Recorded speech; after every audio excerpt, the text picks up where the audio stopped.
Good morning, BookTube. It's around 8 a.m. and I wanted to show the advent calendar that I'm going to be using for the month. Um, as I mentioned yesterday, the day completely got away with me with vlogging, but also with the advent calendar.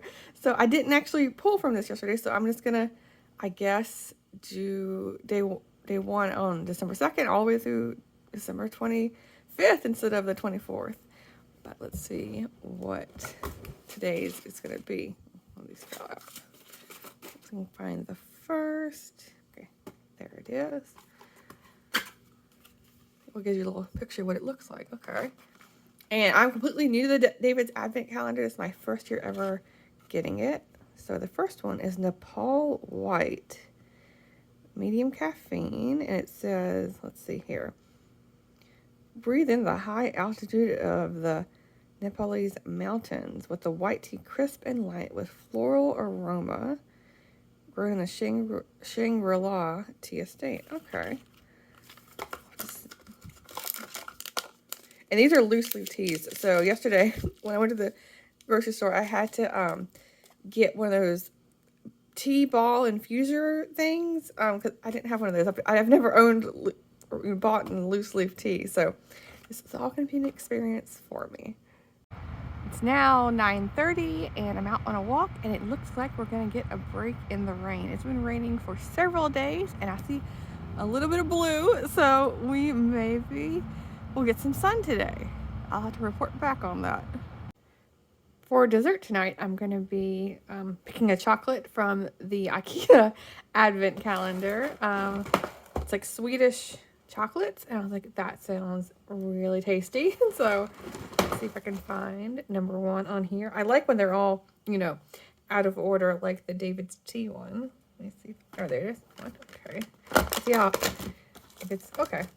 Easy for me to open. And no idea what this, but it looks like caramel and white chocolate.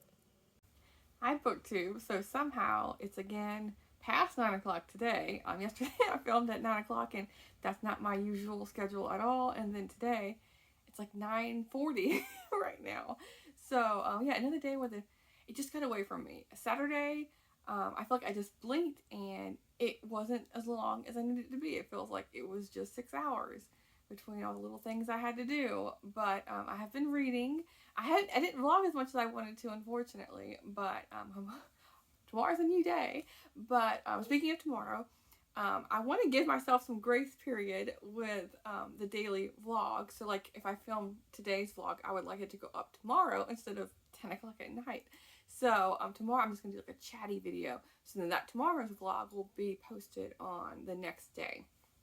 It's a little bit easier for me, and yeah, it just works best for me to be successful with doing Vlogmas in a month. It's already pretty crazy enough with a lot of things going on.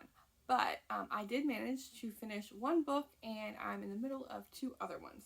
So I finished the first Christmas book of this month. This is The Best Worst Christmas Pageant Ever by Barbara Robinson, and I'm pretty sure this has to be a reread for me. But I didn't really remember any of it. But I feel like the cover and the name, not exactly the cover, but the title of it stands out. But anyway, this is about a group of kids that, well, the person you're following has done the Christmas pageant, and that's with like Mary and Joseph and baby Jesus and the shepherds and the wise men. That whole famous Christmas story. Most of the kids in the town have done this, have been participating in the pageant many, many times. But there is a family of rambunctious, rule-breaking kids that have never participated in the pageant, have never gone to church. But one of the kids hear that, oh, at church you get refreshments. So like, oh, I'll go for cake and cookies and that kind of thing. So they go to church and hear about this pageant. Like, oh, that's even better. I'll get more free things. So at first you're like, oh my goodness, this is just going to turn into absolute chaos with the play. But it turns around completely, where because they are completely new to the story, they're asking lots of questions that the rest of the kids in like the Sunday school class kind of deal have always wondered about, but like a manger and being wrapped in like swaddling clothes, that kind of thing. The kids have heard about this and didn't know exactly what it was, but never wanted to ask. Whereas these kids are asking. So you know, the reader is learning, and then the kids, you know, are also learning as well. But yeah, just their interpretation of it, and like saying the lines like gruffly or yelling some of the lines, which you wouldn't really think to do. The way they do it, at first the audience is kind of stunned by it, but then it's actually more moving and, you know, just more emotionally jarring, not jarring, but that's not the right word, but it just hits home more. And yeah, this was a really good book. I liked it. But yeah, at the beginning I didn't think I would like it. Because like the rambunctious kids, I'm like, this is gonna turn out just ugly, because like the kids like hit each other and hit other kids in class, just bully. And then I was like, it's weird to have the bullies as the main people, and, you know, someone you're gonna connect to, but you do. So this one is A Regency Christmas, and even though it gives you these authors in this order, that's not how it's printed. So the first one I'm just reading is Sandra Heath. It's by Sandra Heath, and it's The Christmas Ghost, and I am just a little bit into it on page 19. And this is about a woman who has lost her husband, is a widow for a couple of years now, and she feels like she's a burden on her family, so she wants to remarry. And so as she's writing a letter to her father, I believe, no, not her father, like, no, a letter to the person who is offering her marriage, she's writing a letter accepting it, and then all of a sudden she feels like someone's like grabbing her shoulder, and it's like a ghost, but that she doesn't know it's a ghost yet or anything like that. I'm just like assuming it is, since it's according to the title. The writing is just okay, but they're getting ready to go to a Christmas ball, and it's during the Regency time, so I'm holding back my reservations and my opinion until I finish the story, because I think it's only like 70 pages or so. So I'm not gonna DNF everything. Like, I'm just gonna see what the story takes me, and maybe I'll be pleasantly surprised, like I was with this one. And then the last one, I am much more. I've made much more progress today on it. I will finish up tomorrow morning, and this is "I'll Take the Back Road" by Marguerite Hurry Wolf, and this is about her switching from being a summer resident of Vermont, like northern countryside Vermont, to becoming a full-time resident, and like the difference between that.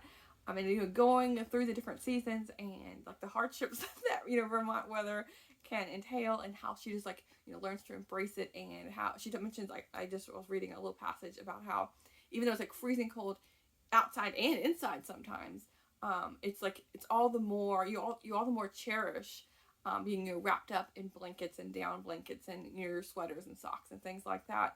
And so yeah, it's just another like kind of like a cozy read for me, and I'm really enjoying it. She's like a doctor's wife, and this was written back in the 1960s.